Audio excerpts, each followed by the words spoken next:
Dr. Friedman, concerning your comments, your non-controversial comments that there's no place for government in private medicine, what are your views on the regulatory powers of the FDA and the work that they're trying to do? Well, you have a great many heart specialists in this room, I think, or some. I think if you ask them, they will tell you that there are some excellent beta blockers which are available in Great Britain, in Canada, and in the rest of the world, which cannot be sold in this country because of FDA regulation. I have seen estimates from reputable physicians that the availability of those beta blockers would save roughly 10,000 lives a year. I believe the FDA, as it has been operating, has done vastly more harm than good. I have no doubt that it has prevented some bad drugs from coming on the market. But in compensation for this, it has also prevented some very good drugs from coming on the market. It has made the cost of discovering and developing new drugs, it has increased it enormously. It has driven medical research out of this country and into other countries. So I think the FDA has been an unmitigated disaster over the past 20 years. Yes, sir. Dr. Friedman, I think many of us would agree with you about national health insurance, but looking at it from the pragmatic standpoint, what do you think the possibilities are here within the next 2 years? Of national health insurance? Yes. Well, I don't think they're very good, I'm glad to say. But they are not very good for a reason, which is not, unfortunately, a desirable reason. The prospects are not very good simply because of the budgetary pressures.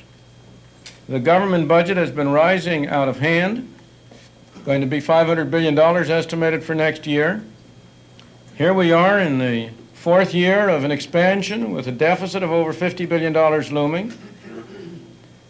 The various national health insurance plans that have been proposed would involve very large expenditures, 30, 40, 50, 60, 70 billion dollars. You can get any number you want.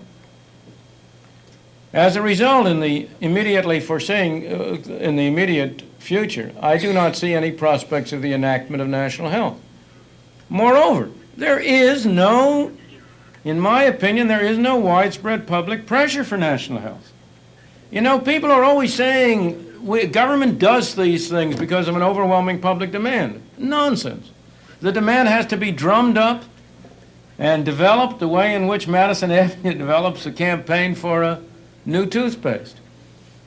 There is no public demand for national health. Of course, everybody would like to have somebody else pay his medical bills for him, but people aren't that foolish, and they recognize that if you have a national health system, they are one way or another going to have to pay the bills. And so I do not believe there is any very great public demand for it. But nonetheless, there is great pressure for it. And the pressure is deriving from various special groups that have special interests to play, including the medical profession. There is pressure on the medical profession because they want to get more money out of it. And instead of there being a principled opposition on the part of the medical profession to the idea of national health insurance, of socialized medicine, let's not call it national health insurance. It's not national health insurance. There's nothing national about it. It's for individual people. There's no health about it because it'll make medical care less good. It'll make the health of the American people worse. And there's no insurance about it because it's simply a government payout. It's simply government subsidization. But there has been, so far as I can see, a diminishing resistance by the medical profession itself against national health insurance, certainly by organized medicine.